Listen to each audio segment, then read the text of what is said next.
ایک وظیفہ بہت ہی بہترین اور مجرب وظیفہ ہے۔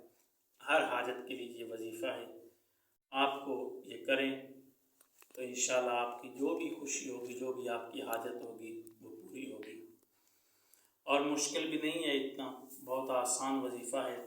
سب سے پہلے ہمارے دیکھنے والے ناظرین جو ہیں وہ ہمارے اس چینل کو سبسکرائب کریں، ویڈیوز کو لائک کریں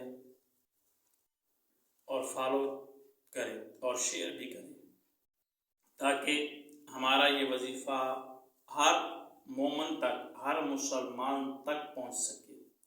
اور یہ وظیفہ بہت ہی بہترین وظیفہ ہے، بہت ہی اہمیت کا حامل وظیفہ ہے۔ کرنا کیا ہے کہ باوضو ہو کر کسی وقت بھی آپ 313 مرتبہ اول و آخر آپ نے درود پاک پڑھ لینا ہے۔ 313 مرتبہ آپ نے آیت قرآن کی تلاوت کرنی ہے، بسم اللہ